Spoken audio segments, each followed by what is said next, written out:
I'm Amanda Walker and 35 years old.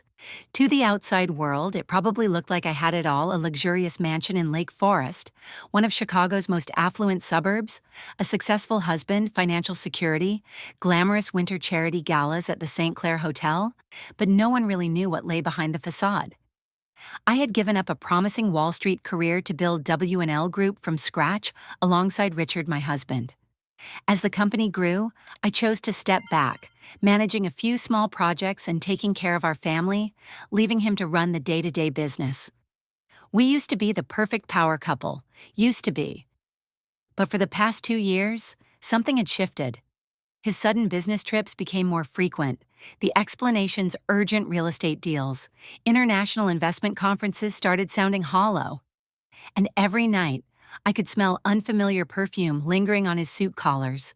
I tried to dismiss it, convincing myself this was simply the price of ambition, the sacrifices required to grow a business. Until that night, Richard rushed into his home office, mentioning an early flight to New York for a financial summit. He left his phone on the desk. Oddly enough, he hadn't locked the screen like he always did. A text popped up. "Denver, Suite 501, miss you, Denver." He told me he was flying to New York. My body froze for a few seconds as my chest tightened. Suite 501, a 5-star hotel. Miss you. Those two words cut like a blade twisting into my flesh. This wasn't business, this couldn't be. My mind spun. I silently cursed myself for being so naive all these years. I had believed that sacrificing my career to support his was the right thing to do. Turns out, that sacrifice handed him endless opportunities to hide things from me. But I didn't cry. The rage kept me sharp. If this was just an affair, I could have dealt with it easily. But deep down, something told me this was far bigger, far more dangerous than just some mistress, and I needed to know everything before it spun out of control. I dialed Melissa's number, my best friend from our Columbia days. She's now a well-known private investigator, the same one who had helped me dig through complex mergers and acquisitions when our company was still young. After I laid everything out, her voice turned ice cold. "Are you ready for this? Because after tonight, there's no turning back. I'm not looking for a way back. I want the truth." 3 hours later, Melissa sent me the first photo. Security cameras at O'Hare Airport had captured Richard walking through the terminal with a young blonde woman in a tight, bright red dress. They were arm in arm, heading straight for the first-class lounge to board a flight to Denver. I hadn't seen Richard look at me the way he looked at her in that photo for years. There was no more doubt. But what chilled me even more was what she was wearing around her neck: a teardrop diamond necklace, a family heirloom from Richard's side that had been locked away in our home safe for years. 3 months ago, he told me it had mysteriously gone missing during a charity gala. Now I knew exactly what missing meant. I clenched my fists so tight my nails dug into my skin. I could have flown straight to Denver, barged into that suite like some enraged wife on reality TV. But I'm not that kind of woman. A smart woman strikes when she knows exactly what cards her enemy holds. This wasn't some cheap affair. That woman wasn't just a fling. She had the necklace. She was part of these secret trips. She had likely been around far longer than I realized. Every instinct in me screamed that behind this betrayal was a financial scheme, a much larger game. Embezzlement, money laundering, some quiet move he was orchestrating to cut me out of everything we had built together. And if that was the case, I swore I would burn it all down. Denver was colder than I expected. Light snow dusted the glass roof of the St. Clair Hotel, a 5-star resort built exclusively for investors, politicians, and people with so much money they thought they could rewrite the rules. I didn't come here alone. Melissa had flown in the day before, embedding one of her contacts inside hotel security. I wore a long trench coat, a dark knit beanie, and sunglasses that covered half my face. In the crowded halls of the elite, no one paid attention to a woman quietly passing through. They just left the room, poolside behind the spa. Melissa's voice whispered through the tiny earpiece she'd given me. I moved slowly down the glass hallway that led to the outdoor terrace. And there they were, just a few yards away. Richard reclined on a lounge chair beneath a pure white umbrella, The young woman beside him, I already knew her name from Melissa's file, Emily Monroe. 27 years old, newly promoted personal assistant just 3 months ago, wore a bright red two-piece bikini. Her flawless body stretched out, one slender leg draped casually over his. Around Emily's neck hung the teardrop diamond necklace, the same family heirloom that had sat untouched in our safe for 7 years. She giggled, tracing her fingertips down Richard's bare chest like a predator playing with its prey. And Richard, the husband who once held me and promised he would never betray me, gazed at her with hungry, lustful eyes, mouthing words I didn't even need to hear, to know you are everything to me. I stood in the shadows, numb. It wasn't the scene itself that paralyzed me. I had prepared myself for that. What froze me was the look in Emily's eyes. This wasn't the gaze of a woman who accidentally fell for a married man. It was the look of someone in complete control, someone playing a much bigger game. What gave her that kind of confidence? Was it Richard's protection, or did she know something I didn't? Amanda, you okay? Melissa's voice crackled gently in my ear. I swallowed hard, forcing my voice steady. I'm fine. Keep tracking them. I need to know who else is involved. Minutes later, they rose from their lounge chairs and walked toward the rear conference center. Richard slung his arm casually around Emily's shoulders as they made their way through the private halls. But as they approached the VIP meeting rooms, they stopped to shake hands with a heavy-set man in a gray suit, his face all too familiar. Stephen Calhoun, W&L Group's head of internal auditing? I gripped the strap of my purse tightly. Now things were starting to come into focus. Stephen had always been Richard's most trusted auditor, overseeing the company's most sensitive financial reports.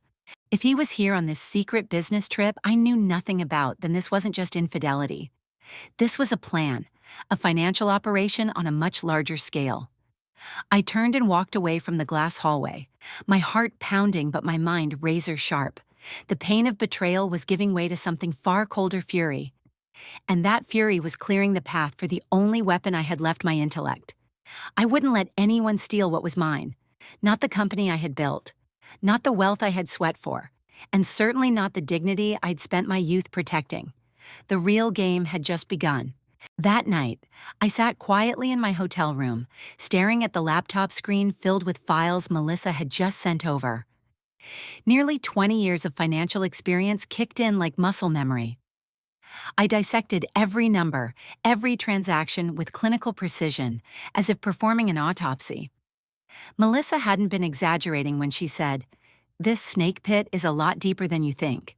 In the past 3 months, W&L Group's accounts had shown unusual activity, a string of so-called short-term real estate investments in the Caribbean, Panama, Luxembourg, all the usual offshore tax havens favored by money launderers. Every transaction authorized by Richard, coordinated with Stephen Calhoun and the internal auditing team. The deeper I dug, the more sickening it became. Nearly $18 million had been quietly funneled overseas through newly formed shell companies, most registered under faceless third parties. But then a few names appeared on the list of offshore directors that made my blood run cold. Emily Monroe, Richard's assistant, and me. I frantically flipped to the loan agreements and financial risk reports. Contracts appeared bearing my signature, exactly my signature, but I had never signed any of these large credit agreements. They forged my signature. I whispered into the phone with Melissa on the other end. "That's right, Amanda." "And that's only the tip of the iceberg," she said, her voice razor sharp. "If the board discovers this or worse, if federal regulators step in, you'll be the first one held accountable. On paper. You're listed as a co-owner on these high-risk loans." I gripped the edge of the table tightly. In just a few short months, Richard hadn't only betrayed our marriage, he had built a legal trap designed to pull me into financial ruin. If his plan succeeded, when everything unraveled, he could deny any responsibility and pin the entire fraud and laundering scheme on my so-called consensual authorization. "Why now?" I whispered. Melissa paused for a moment, then finally said what I had been avoiding. Maybe he's been planning this for a long time, just waiting for the moment Emily fully had him under her control. With a young mistress holding the secret offshore accounts and Stephen in his pocket, he no longer needs the legal wife with voting shares. I bit my lip, furious at myself. Yes, I had been naive to think marriage was a fortress. I had sacrificed my Wall Street career to stand behind my husband. Now, that sacrifice had made me the easiest target, but I wasn't a victim. Not anymore. They haven't won. I said, my voice hard as steel. No, they haven't. But you need to move first. You need solid evidence. I looked at Melissa on the video call. We understood each other. I had to get to the original financial records, the unaltered source files. Stephen keeps all the sensitive files on a NAS drive locked in his office on the 34th floor of the Chicago headquarters. Melissa added, but you can't just walk in there right now. He's watching you. I smirked. Then I won't walk in. I'll move like a ghost. We both fell silent. We knew this dangerous game had now crossed a line where there was no turning back. Tomorrow, I'd fly back to Chicago before Richard and Emily returned from Denver, while he was still busy caressing his mistress under the resort lights. I would break into the very company I'd helped build to expose the final cards he thought he'd kept hidden. The game of intellect had begun. Chicago greeted me with a bitter, skin-piercing cold. I pulled my coat collar up high as I quietly slipped into the underground parking garage of W&L Group, the headquarters I had once helped Richard build. Brick by brick. How ironic that now I had to sneak into the very place where I used to reign as co-founder. Security systems still the same. The maintenance stairwell entrance from the basement hasn't been updated with the new electronic locks.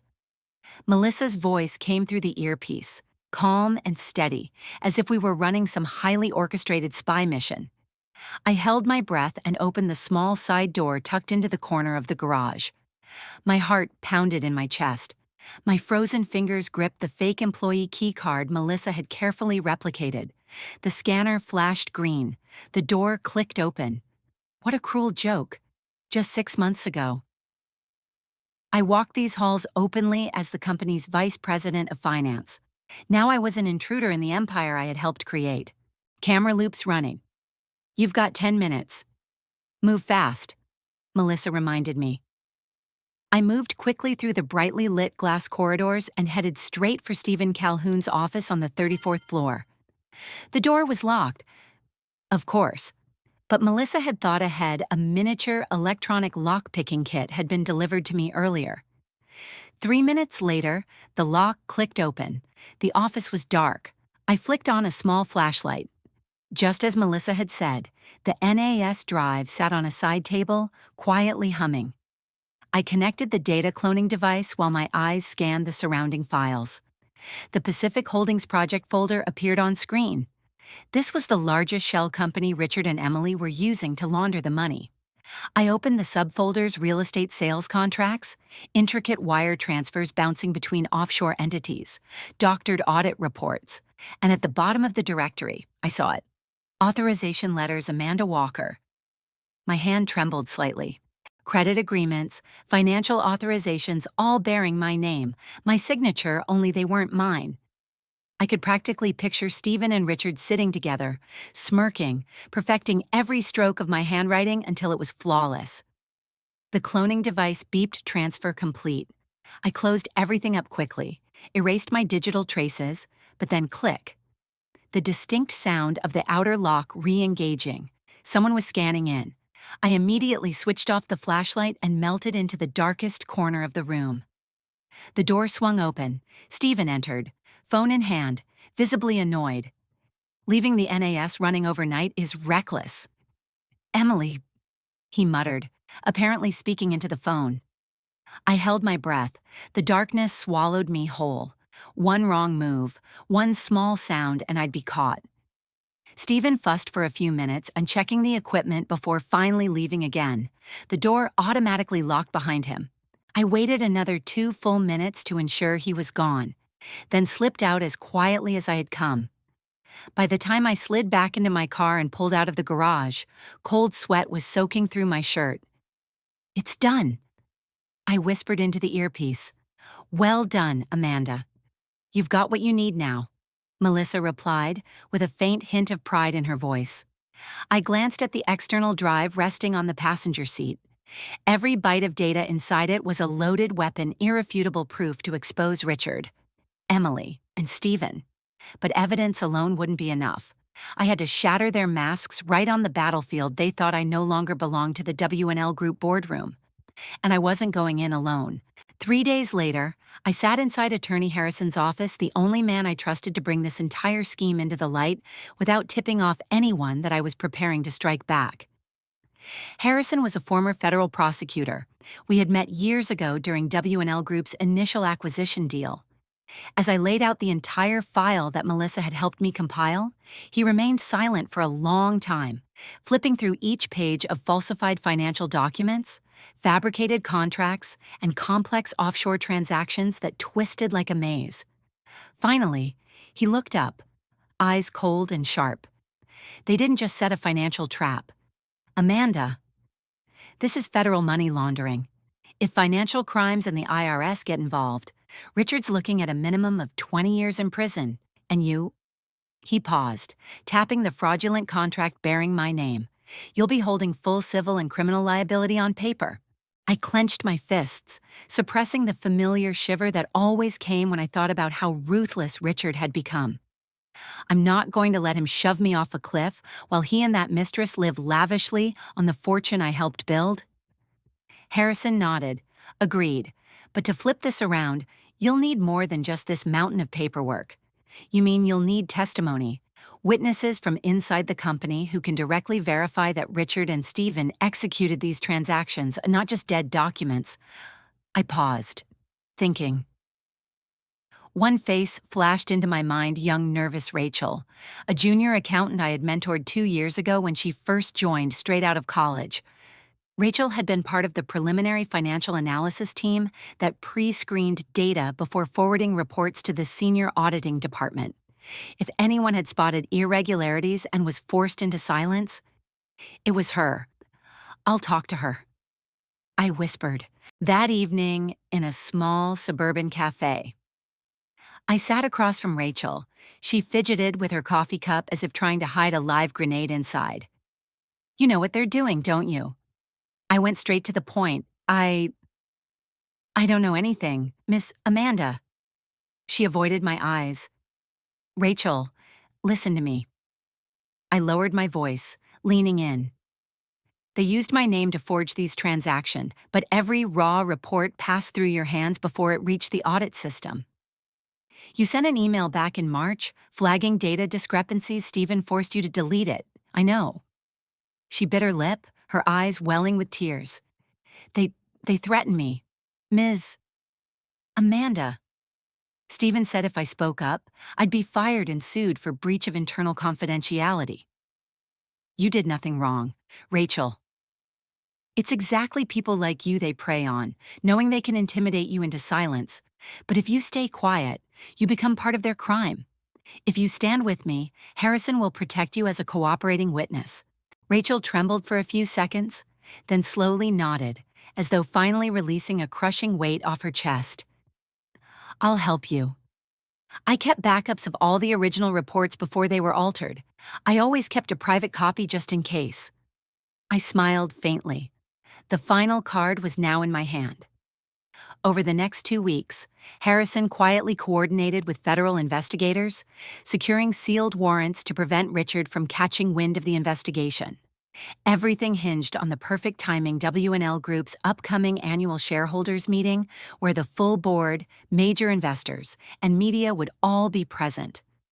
I studied the agenda. Richard had circulated a carefully scripted plan to announce corporate restructuring, eliminate minority shareholders, and formally legitimize the foreign investments. Without evidence, my shares would be quietly stripped under a voluntary settlement he had already prepared.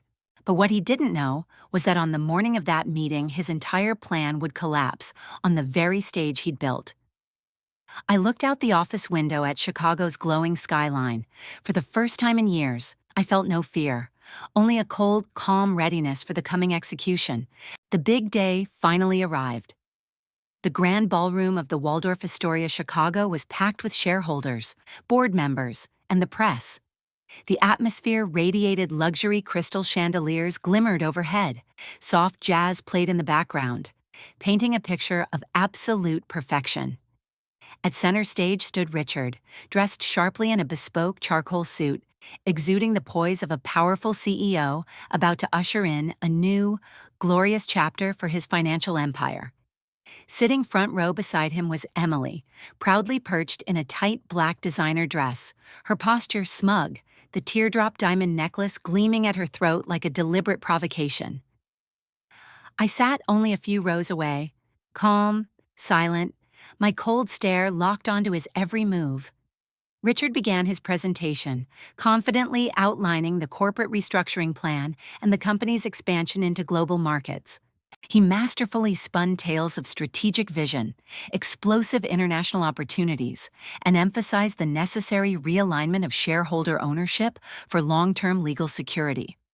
The audience of shareholders nodded along with each dazzling slide, oblivious to the complex web of money laundering that was about to be exposed.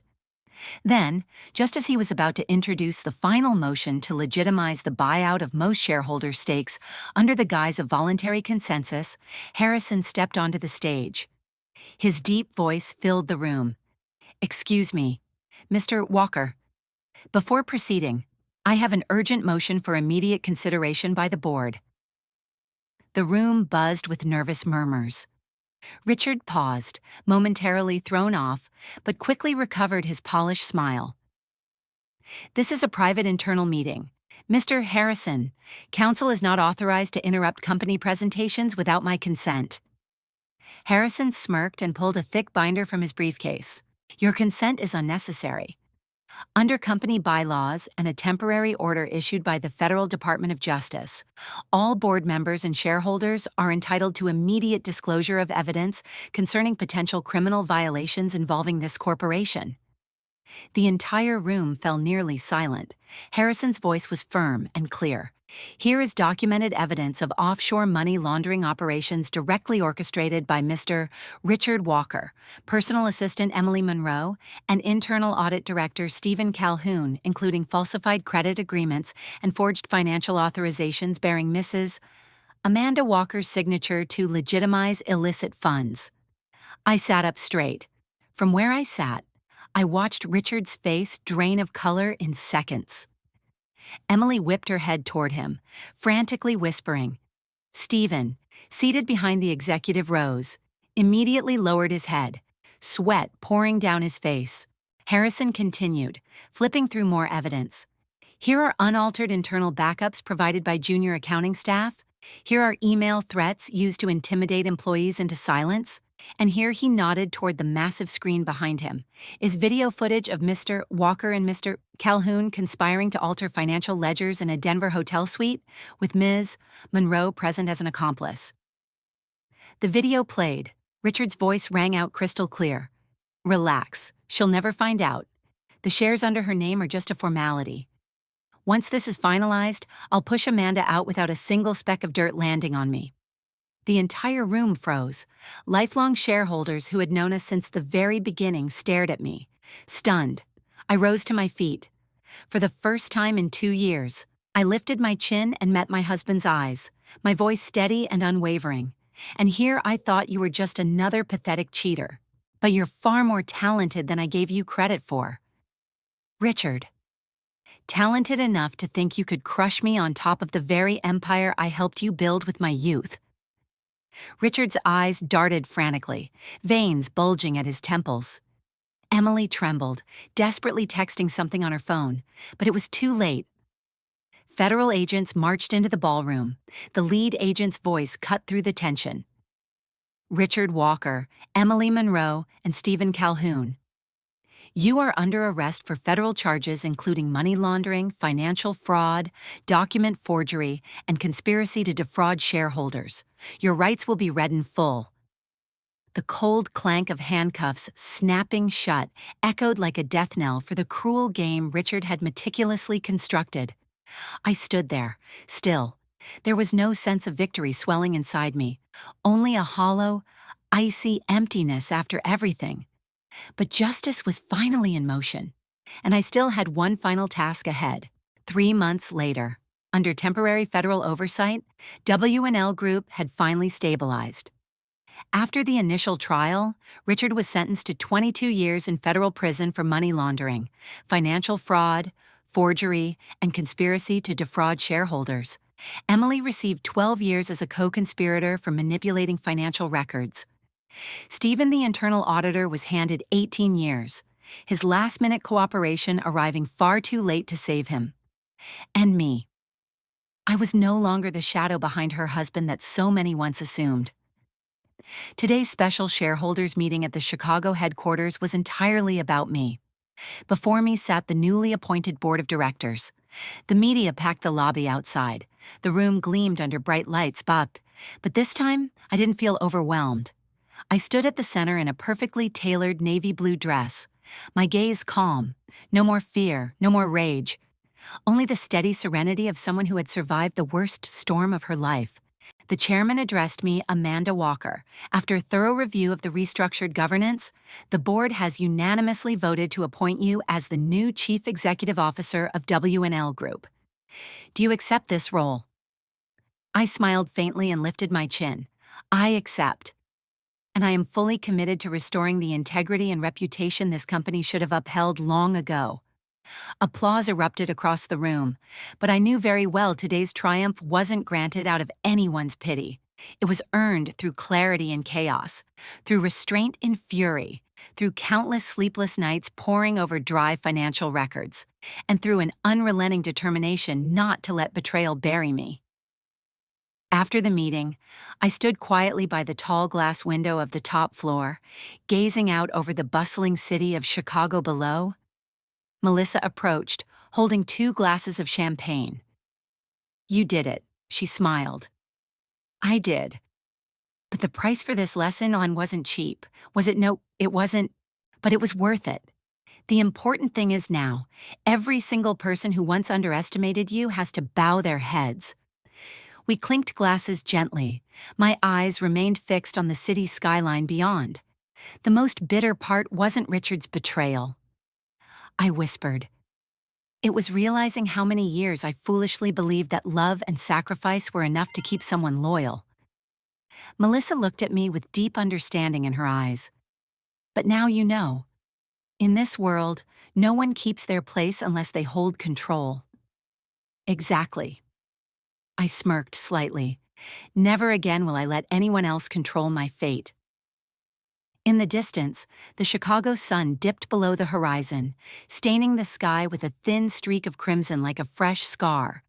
But I knew that from this day forward, I would write the next chapters of my life. No more dependence, no more waiting for anyone. And this time I would not be naive.